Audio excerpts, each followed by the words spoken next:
The darkness surrounds us. It's time to light up the night. It's time for Zero Dark 30 with John. Yay! Cut out the jibber jabber. Don't be babbling like a fool. Say what you got to say. That's all. Then shut your dang pie hole. Hey everyone, welcome back to the Prepared Mind channel. It is Zero Dark 30. Zero Dark 30. And it was one heck of a night, I got to tell you, at the zoo. And here we are, folks, rolling down the highway. Yet again, another work week, another week of SHTF. And I got to tell you, folks, people are catching on. Now, Elon Musk started, well, I guess he was a billionaire already once he got started in, well, the concept and idea that he had a political voice and he could use it. And he started that way, and he was just this rich guy who was making electric cars, right? And then he got into the whole space thing and yada, yada, yada. Here we are today. He bought Twitter, probably the loudest, shall we say, political bullhorn that a person could have next to YouTube. Anyways, here we are. People are waking up to what really is happening. Elon Musk had this to say, and I'm going to paraphrase, but use particular phrases or concepts that he did. The de facto consequences of Kamala Harris as president would be a de facto Holocaust for the entire world.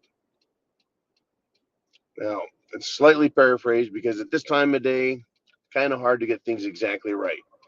But a de facto Holocaust, what he's saying is, it is going to be a Holocaust for everybody if Kamala is elected. What does he mean by that? Well, Elon Musk is using very, shall we say, polite words to say that the Democrat Party is the party of death. Absolute party of death. That if she is president, a Holocaust will occur that will affect everybody. Everybody. And I don't think either Elon Musk nor Kamala Harris would settle with just the world. She has let her anti-people, anti-population, anti-plebe, anti-peasant words out. She wants population reduction. And you don't just do that by letting people live their lives and do what they want, live as they would. You do that by killing people in one form, fashion, or another. Now, and it's only in the Democrat Party, folks, that you can fail and fail miserably and still get promoted to the next job. Unbelievable. She is a total and complete failure, Kamala Harris. Total, complete, abject failure. They'll make her president.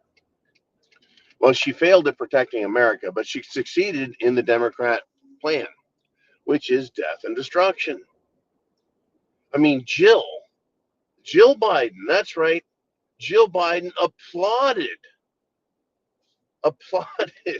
said, quote, "It was spectacular," replying about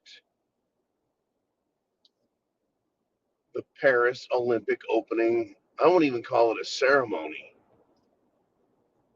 It was just a fruit salad extravaganza. But she said it was spectacular. Did you catch the part about flagrant homosexuality? Oh, yeah. Kind of hard to miss that part, right? Did you catch the part, though, where the person is standing there holding their own head in their hands, decapitated? Yeah, that has a lot to do with sports and athleticism.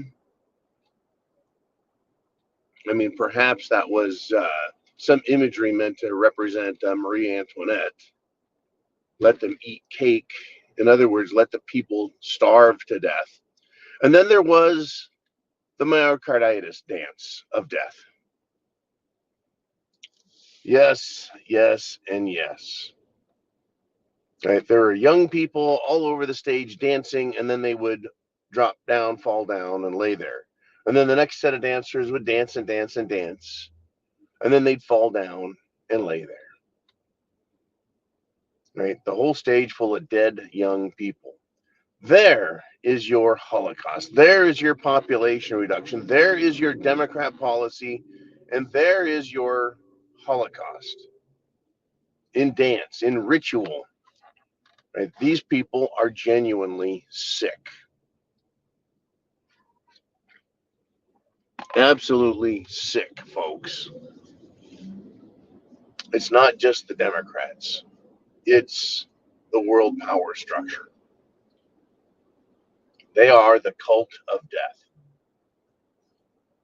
Shit has hit the fan. It's going to get worse, and they'll use whatever means necessary. How Jill or any human being who loves humanity, who wants peace and goodwill, could say that that was spectacular is beyond me. It is. It's just beyond me. I mean, I guess someone could make that claim, but I can't get it. I see it maybe as a spectacular example of intellectual perversion, athletic perversion, political perversion, all the above. That's who these people are. We keep warning ourselves and warning each other. Now Elon Musk has come out and warned us and said, hey, right? She is a de facto Holocaust creator. In other words, she's going to be a Hitler if she's allowed into the Oval Office. Now, down, folks, we just got a great lesson also from Venezuela. Venezuela, a socialist state. Not a good place, Venezuela, a socialist state.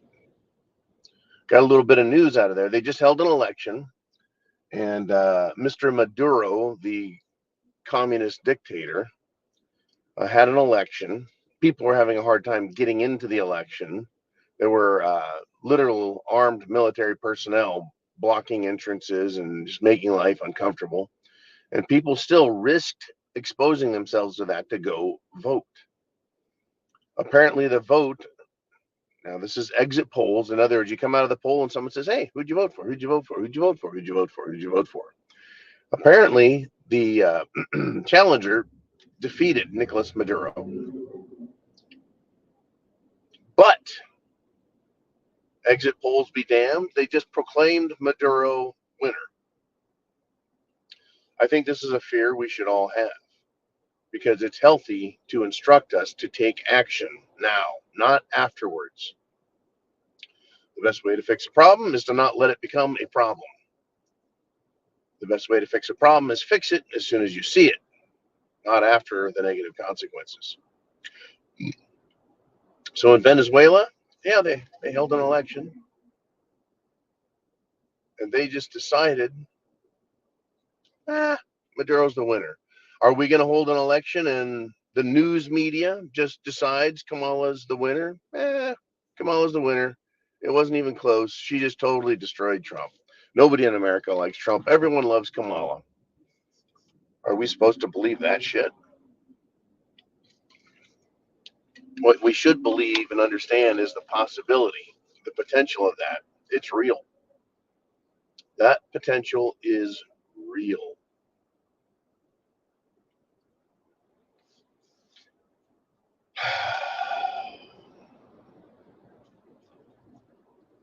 What do you believe is what this is going to come down to.